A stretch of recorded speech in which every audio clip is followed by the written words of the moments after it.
أعوذ بالله من الشيطان الرجيم. بسم الله الرحمن الرحيم. يا أيها الذين آمنوا أوفوا بالعقود. أحلت لكم بهيمة الأنعام إلا ما يتلى عليكم غير محل الصيد وأنتم حرم. إن الله يحكم ما يريد. يا أيها الذين آمنوا لا تحلوا شعائر الله ولا الشهر الحرام ولا الهدي ولا القلائد ولا آمين البيت الحرام يبتغون فضلا من ربهم ورضوانا. وإذا حللتم فاصطادوا ولا يجرمنكم شنآن قوم أن صدوكم عن المسجد الحرام أن تعتدوا. وتعاونوا على البر والتقوى ولا تعاونوا على الإثم والعدوان. واتقوا الله إن الله شديد العقاب. حرمت عليكم الميتة والدم ولحم الخنزير وما أهل لغير الله به والمنخنقة والموقوذة والمتردية والنطيحة وما أكل السبع إلا ما ذكيتم وما ذبح على النسب وأن تستقسموا بالأزلام ذلكم فسق. اليوم يئس الذين كفروا من دينكم فلا تخشوهم واخشون. اليوم أكملت لكم دينكم وأتممت عليكم نعمتي ورضيت لكم الإسلام دينا. فمن اضطر في مخمصة غير متجانف لإثم فإن الله غفور رحيم. يسألونك ماذا أحل لهم قل أحل لكم الطيبات وما علمتم من الجوارح مكلبين تعلمونهن مما علمكم الله فكلوا مما أمسكن عليكم واذكروا اسم الله عليه واتقوا الله إن الله سريع الحساب. اليوم أحل لكم الطيبات وطعام الذين أوتوا الكتاب حل لكم وطعامكم حل لهم والمحصنات من المؤمنات والمحصنات من الذين أوتوا الكتاب من قبلكم إذا آتيتموهن أجورهن محصنين غير مسافحين ولا متخذي أخدان. ومن يكفر بالإيمان فقد حبط عمله وهو في الآخرة من الخاسرين.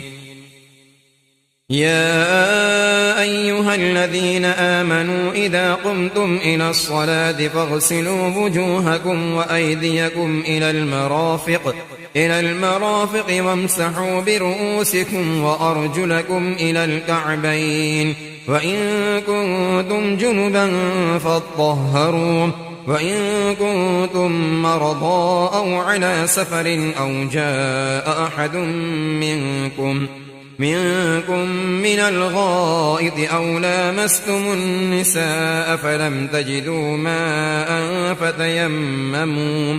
فتيمموا صعيدا طيبا فامسحوا بوجوهكم وأيديكم منه ما يريد الله ليجعل عليكم من حرج ولكن يريد ليطهركم وليتم نعمته عليكم لعلكم تشكرون.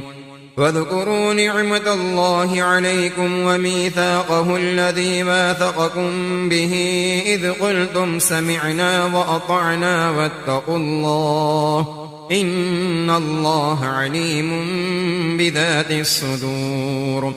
يا أيها الذين آمنوا كونوا قوامين لله شهداء بالقسط ولا يجرمنكم شنآن قوم على ألا تعدلوا اعدلوا هو أقرب للتقوى واتقوا الله إن الله خبير بما تعملون. وعد الله الذين آمنوا وعملوا الصالحات لهم مغفرة وأجر عظيم، والذين كفروا وكذبوا بآياتنا أولئك أصحاب الجحيم. يا أيها الذين آمنوا اذكروا نعمة الله عليكم إذ هم قوم أن يبسطوا إليكم أيديهم فكف أيديهم عنكم واتقوا الله وعلى الله فليتوكل المؤمنون. ولقد أخذ الله ميثاق بني إسرائيل وبعثنا منهم 12 نقيبا وقال الله إني معكم لئن أقمتم الصلاة وآتيتم الزكاة وآمنتم برسلي وعزرتموهم وأقرضتم الله قرضا حسنا لأكفرن عنكم سيئاتكم ولأدخلنكم جنات تجري من تحتها الأنهار فمن كفر بعد ذلك منكم فقد ضل سواء السبيل. فبما نقضهم ميثاقهم لعناهم وجعلنا قلوبهم قاسية يحرفون الكلم عن مواضعه ونسوا حظا مما ذكروا به ولا تزال تطلع على خائنة منهم إلا قليلا منهم فاعف عنهم واصفح إن الله يحب المحسنين. ومن الذين قالوا إنا نصارى أخذنا ميثاقهم فنسوا حظا مما ذكروا به فأغرينا بينهم العداوة والبغضاء إلى يوم القيامة وسوف ينبئهم الله بما كانوا يصنعون. يا أهل الكتاب قد جاءكم رسولنا يبين لكم كثيرا مما كنتم تخفون من الكتاب ويعفو عن كثير قد جاءكم من الله نور وكتاب مبين يهدي به الله من اتبع رضوانه سبل السلام ويخرجهم من الظلمات إلى النور بإذنه ويهديهم إلى صراط مستقيم.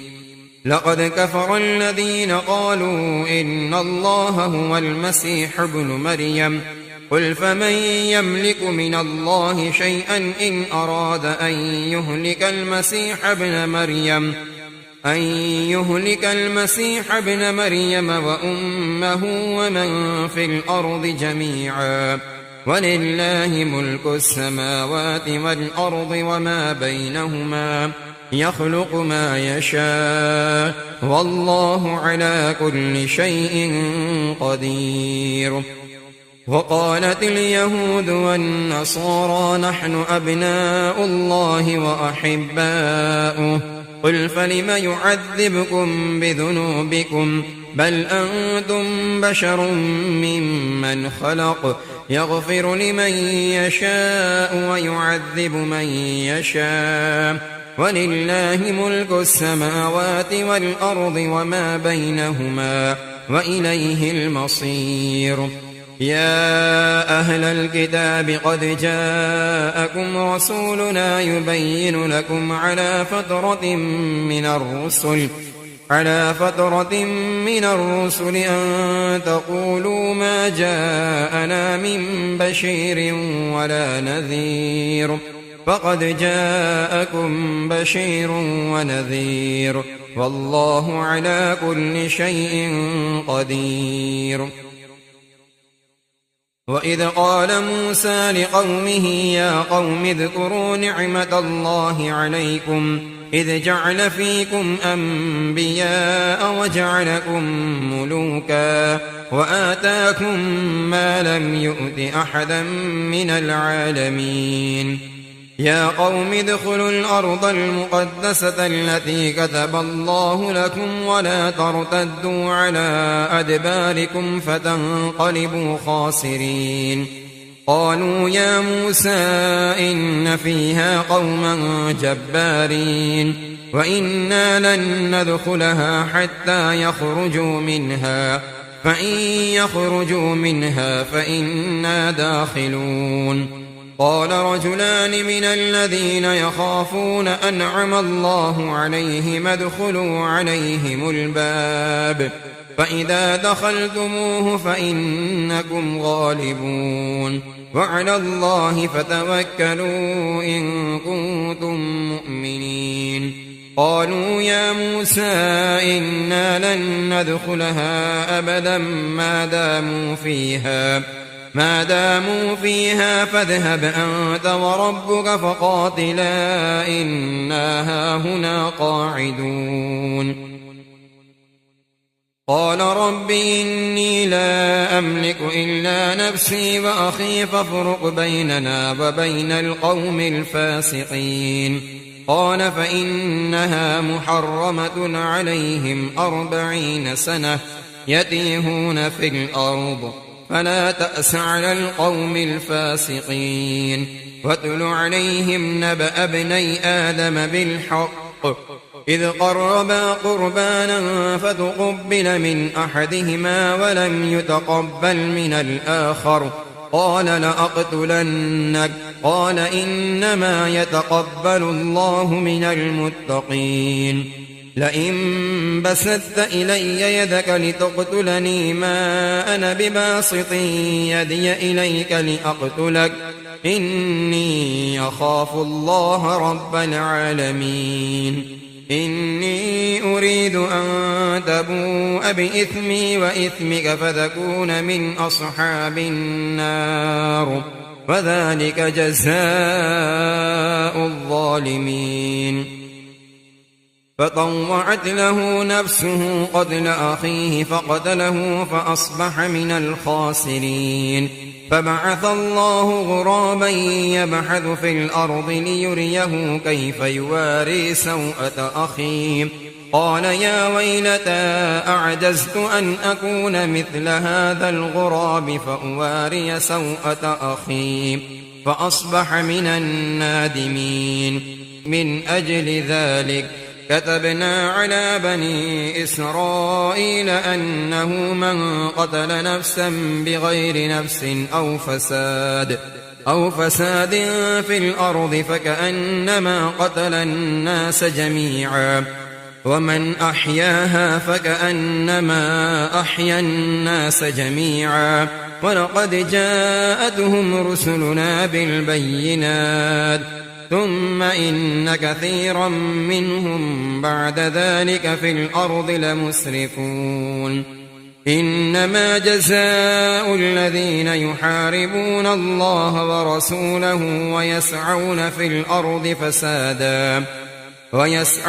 الأرض فسادا أن يقتلوا أو يصلبوا أو تقطع أيديهم وأرجلهم من خلاف أو ينفوا من الأرض ذلك لهم خزي في الدنيا ولهم في الآخرة عذاب عظيم إلا الذين تابوا من قبل أن تقدروا عليهم فاعلموا أن الله غفور رحيم يا أيها الذين آمنوا اتقوا الله وابتغوا إليه الوسيلة وجاهدوا في سبيله لعلكم تفلحون إن الذين كفروا لو أن لهم ما في الأرض جميعا ومثله معه ليفتدوا به من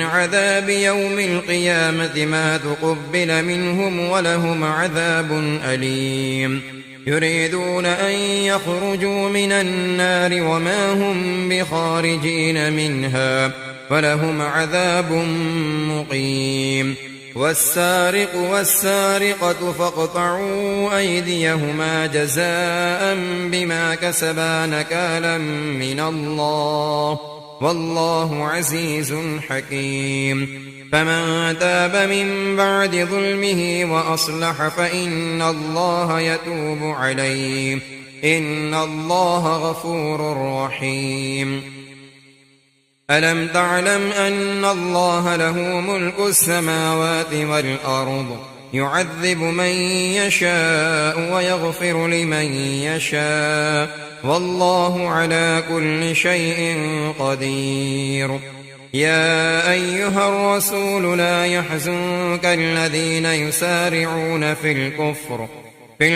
من الذين قالوا آمنا بأفواههم ولم تؤمن قلوبهم ومن الذين هادوا سماعون للكذب سماعون لقوم آخرين لم يأتوك يحرفون الكلم من بعد مواضعه يقولون إن أوتيتم هذا فخذوه وإن لم تؤتوه فاحذروا ومن يرد الله فتنته فلن تملك له من الله شيئا أولئك الذين لم يرد الله أن يطهر قلوبهم لهم في الدنيا خزي ولهم في الآخرة عذاب عظيم سماعون للكذب أكالون للسحت فإن جاءوك فاحكم بينهم أو أعرض عنهم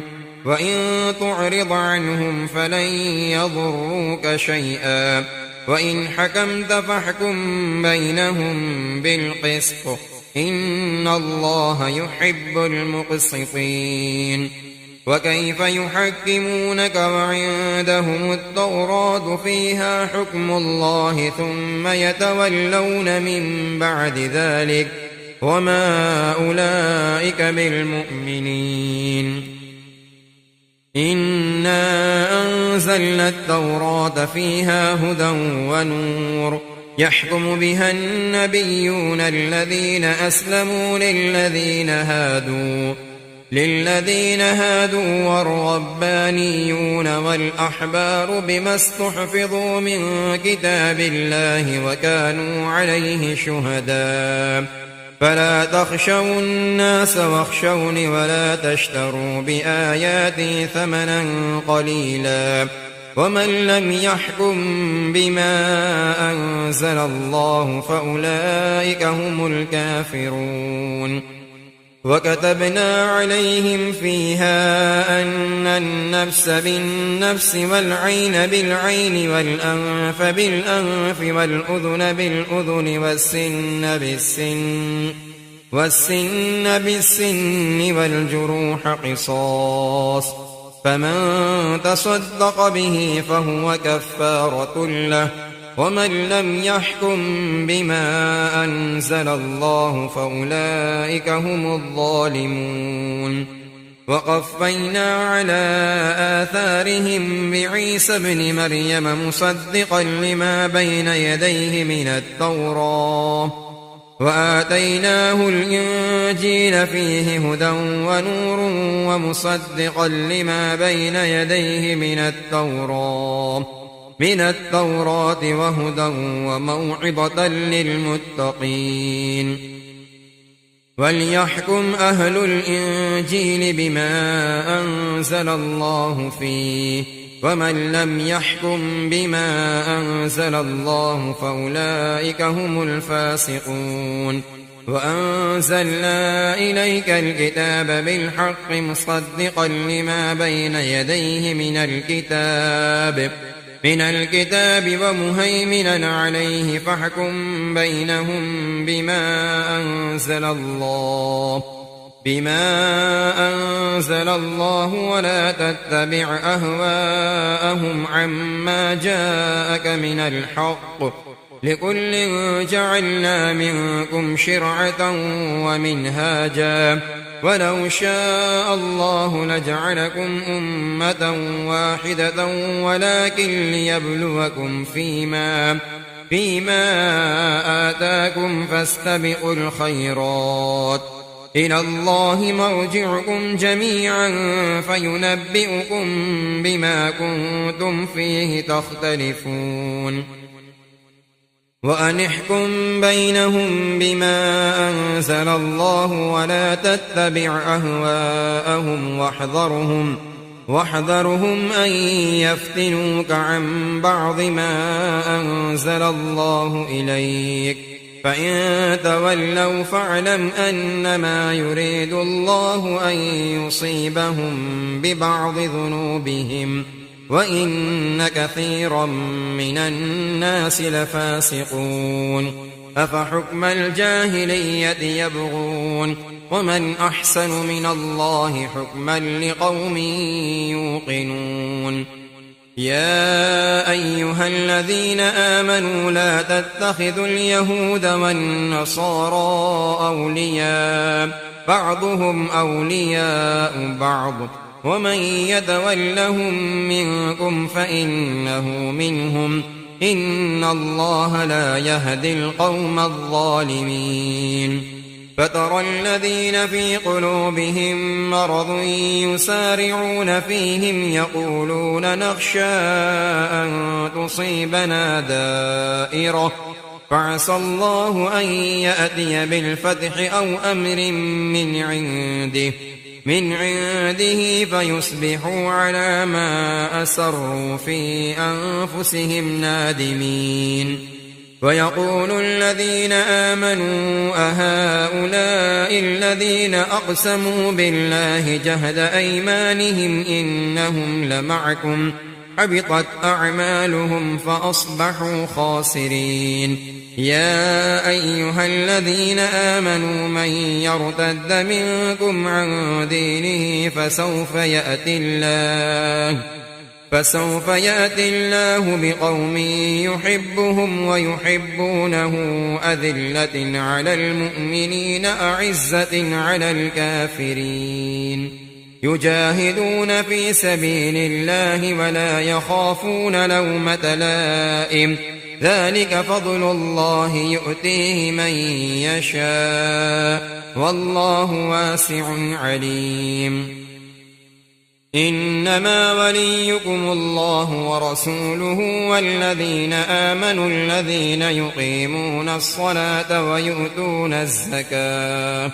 ويؤتون الزكاة وهم راكعون ومن يتول الله ورسوله والذين آمنوا فإن حزب الله هم الغالبون يا أيها الذين آمنوا لا تتخذوا الذين اتخذوا دينكم هزوا ولعبا من الذين أوتوا الكتاب من قبلكم والكفار أولياء واتقوا الله إن كنتم مؤمنين وإذا ناديتم إلى الصلاة اتخذوها هزوا ولعبا ذلك بأنهم قوم لا يعقلون قل يا أهل الكتاب هل تنقمون منا إلا أن آمنا بالله وما أنزل إلينا وما أنزل من قبل وأن أكثركم فاسقون قل هل أنبئكم بشر من ذلك مثوبة عند الله بل لعنه الله وغضب عليه وجعل منهم القردة والخنازير وعبد الطاغوت أولئك شر مكانا وأضل عن سواء السبيل وإذا جاءوكم قالوا آمنا وقد دخلوا بالكفر وهم قد خرجوا به والله أعلم بما كانوا يكتمون وترى كثيرا منهم يسارعون في الإثم والعدوان وأكلهم السحت لبئس ما كانوا يعملون لولا ينهاهم الربانيون والأحبار عن قولهم الإثم وأكلهم السحت لبئس ما كانوا يصنعون.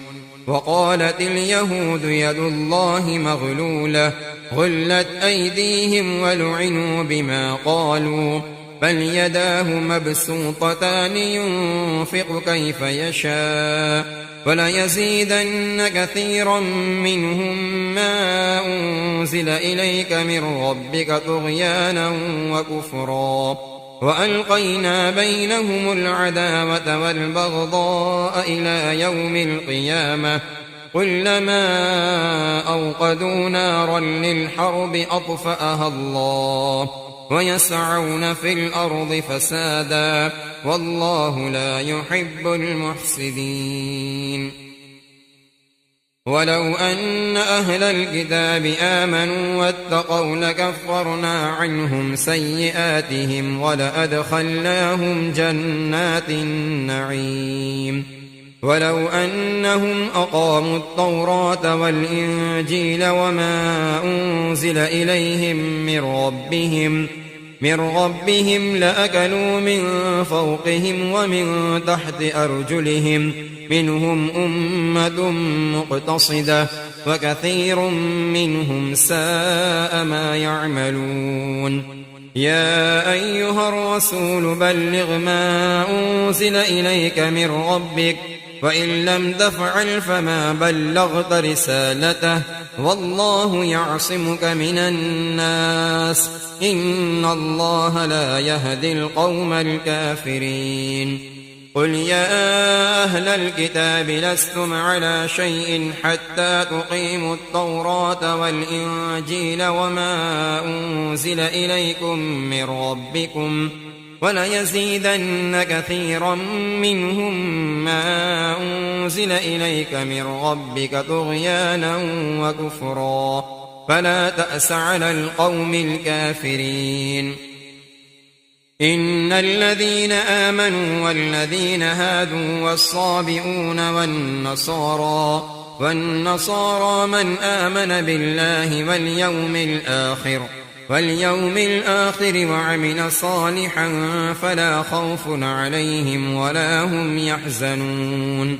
لقد أخذنا ميثاق بني إسرائيل وأرسلنا إليهم رسلا كلما جاءهم رسول بما لا تهوى أنفسهم فريقا كذبوا وفريقا يقتلون وحسبوا ألا تكون فتنة فعموا وصموا ثم تاب الله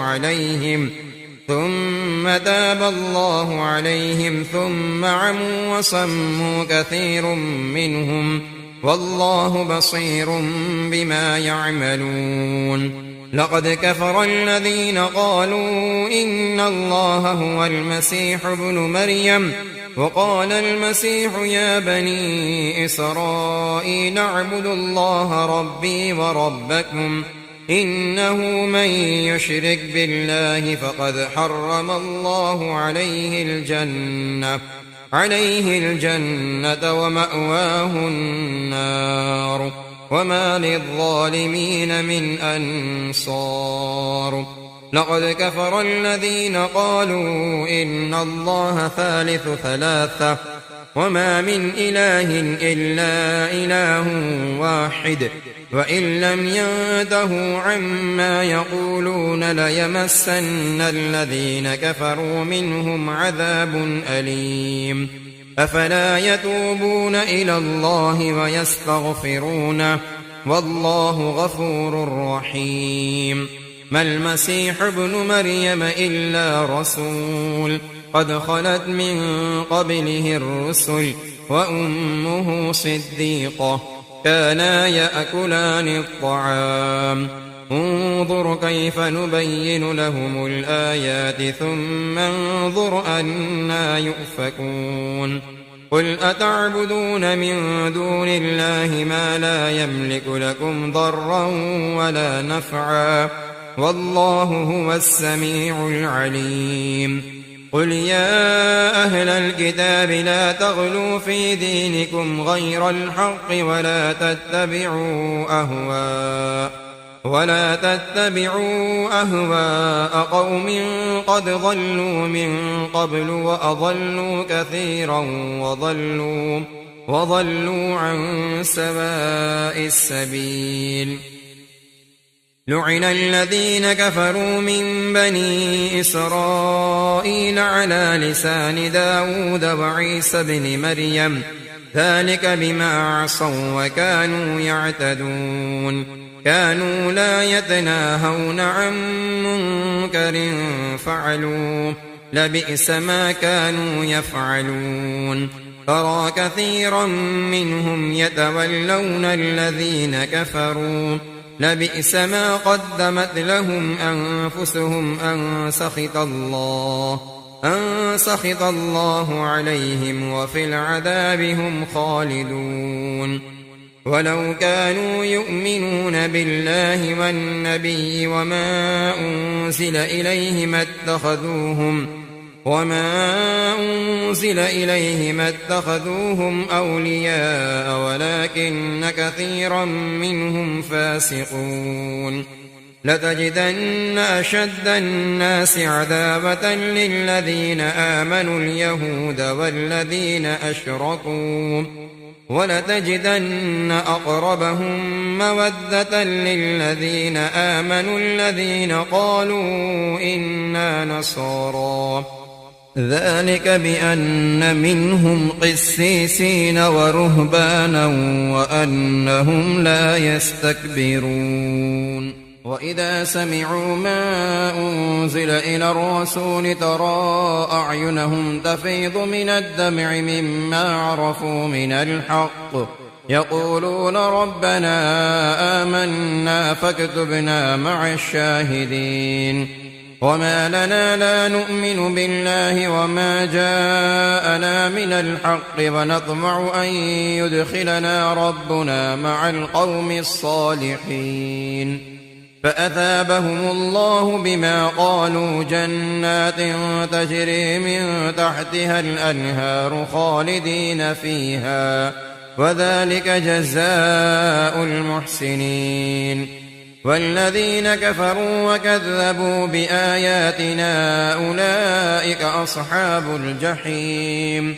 يا أيها الذين آمنوا لا تحرموا طيبات ما أحل الله لكم ولا تعتدوا إن الله لا يحب المعتدين. فكلوا مما رزقكم الله حلالا طيبا واتقوا الله الذي أنتم به مؤمنون. لا يؤاخذكم الله باللغو في أيمانكم ولكن يؤاخذكم بما عقدتم الأيمان. فكفارته إطعام 10 مساكين من أوسط ما تطعمون أهليكم أو كسوتهم أو تحرير رقبة فمن لم يجد فصيام 3 أيام ذلك كفارة أيمانكم إذا حلفتم واحفظوا أيمانكم كذلك يبين الله لكم آياته لعلكم تشكرون. يا أيها الذين آمنوا إنما الخمر والميسر والأنصاب والأزلام رجس من عمل الشيطان فاجتنبوه لعلكم تفلحون. إنما يريد الشيطان أن يوقع بينكم العداوة والبغضاء في الخمر والميسر ويصدكم عن ذكر الله وعن الصلاة فهل أنتم منتهون. وأطيعوا الله وأطيعوا الرسول واحذروا فإن توليتم فاعلموا أنما على رسولنا البلاغ المبين. ليس على الذين آمنوا وعملوا الصالحات جناح فيما طعموا إذا ما اتقوا إذا ما اتقوا وآمنوا وعملوا الصالحات ثم اتقوا وآمنوا ثم اتقوا وأحسنوا والله يحب المحسنين. يا أيها الذين آمنوا ليبلونكم الله بشيء من الصيد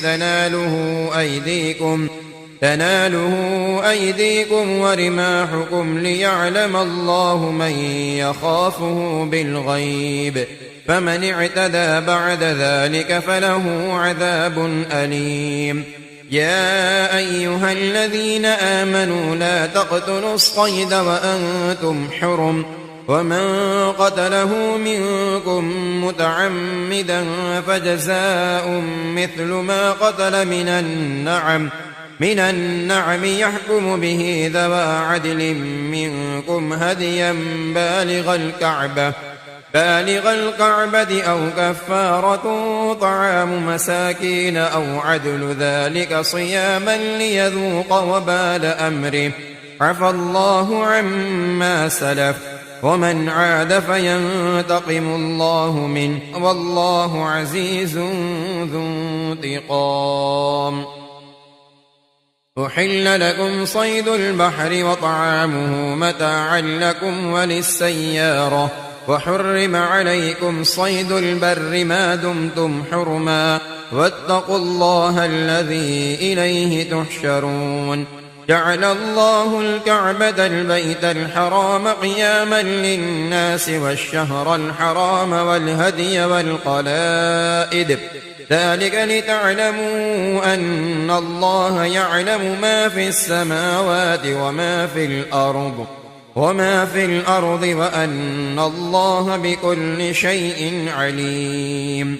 اعلموا أن الله شديد العقاب وأن الله غفور رحيم. ما على الرسول إلا البلاغ والله يعلم ما تبدون وما تكتمون. قل لا يستوي الخبيث والطيب ولو أعجبك كثرة الخبيث فاتقوا الله يا أولي الألباب لعلكم تفلحون. يا أيها الذين آمنوا لا تسألوا عن أشياء إن تبد لكم تسؤكم وإن تسألوا عنها حين ينزل القرآن تبد لكم عفى الله عنها والله غفور حليم. قد سألها قوم من قبلكم ثم أصبحوا بها كافرين. ما جعل الله من بحيرة ولا سائبة ولا وصيلة ولا حام ولكن الذين كفروا يفترون على الله الكذب وأكثرهم لا يعقلون. وإذا قيل لهم تعالوا إلى ما أنزل الله وإلى الرسول قالوا حسبنا ما وجدنا عليه آباءنا أولو كان آباؤهم لا يعلمون شيئا ولا يهتدون. يا أيها الذين آمنوا عليكم أنفسكم لا يضركم من ضل إذا اهتديتم إلى الله مرجعكم جميعا فينبئكم بما كنتم تعملون. يا أيها الذين آمنوا شهادة بينكم إذا حضر أحدكم الموت حين الوصية اثنان ذوى عدل منكم أو آخران من غيركم إن أنتم ضربتم في الأرض فأصابتكم مصيبة الموت تحبسونهما من بعد الصلاة فيقسمان بالله إن ارتبتم لا نشتري به ثمنا ولو كان ذا قربى ولا نكتم شهادة الله إنا إذا لمن الآثمين. فإن عثر على أنهما استحقا إثما فآخران يقومان مقامهما من الذين استحق عليهم الأوليان فيقسمان بالله لشهادتنا أحق من شهادتهما وما اعتدينا إنا إذا لمن الظالمين. ذلك أدنى أن يأتوا بالشهادة على وجهها أو يخافوا أن ترد أيمان بعد أيمانهم واتقوا الله واسمعوا والله لا يهدي القوم الفاسقين. يوم يجمع الله الرسل فيقول ماذا أجبتم قالوا لا علم لنا إنك أنت علام الغيوب. إذ قال الله يا عيسى ابن مريم اذكر نعمتي عليك وعلى والدتك إذ أيدتك بروح القدس تكلم الناس في المهد وكهلا وإذ علمتك الكتاب والحكمة والتوراة والإنجيل وإذ تخلق من الطين كهيئة الطير بإذني فتنفخ فيها فتكون طيرا بإذني وتبرئ الأكمه والأبرص بإذني وإذ تخرج الموتى بإذني وإذ كففت بني إسرائيل عنك إذ جئتهم بالبينات فقال الذين كفروا منهم إن هذا إلا سحر مبين. وإذ أوحيت إلى الحواريين أن آمنوا بي وبرسولي قالوا آمنا واشهد بأننا مسلمون. إذ قال الحواريون يا عيسى ابن مريم هل يستطيع ربك أن ينزل علينا مائدة من السماء قال اتقوا الله إن كنتم مؤمنين. قالوا نريد أن نأكل منها وتطمئن قلوبنا ونعلم أن قد صدقتنا ونكون عليها من الشاهدين. قال عيسى ابن مريم اللهم ربنا أنزل علينا مائدة من السماء تكون لنا عيدا لأولنا وآخرنا وآية منك وارزقنا وأنت خير الرازقين. قال الله إني منزلها عليكم فمن يكفر بعد منكم فإني أعذبه عذابا لا أعذبه أحدا من العالمين. وإذ قال الله يا عيسى ابن مريم أأنت قلت للناس اتخذوني وأمي إلهين من دون الله قال سبحانك ما يكون لي أن أقول ما ليس لي بحق إن كنت قلته فقد علمته أعلم ما في نفسي ولا أعلم ما في نفسك إنك أنت علام الغيوب. ما قلت لهم إلا ما أمرتني به أن اعبدوا الله ربي وربكم وكنت عليهم شهيدا ما دمت فيهم فلما توفيتني كنت أنت الرقيب عليهم وأنت على كل شيء شهيد. إن تعذبهم فإنهم عبادك وإن تغفر لهم فإنك أنت العزيز الحكيم. قال الله هذا يوم ينفع الصادقين صدقهم لهم جنات تجري من تحتها الأنهار خالدين فيها أبدا رضي الله عنهم ورضوا عنه ذلك الفوز العظيم. لله ملك السماوات والأرض وما فيهن وهو على كل شيء قدير. صدق الله العظيم.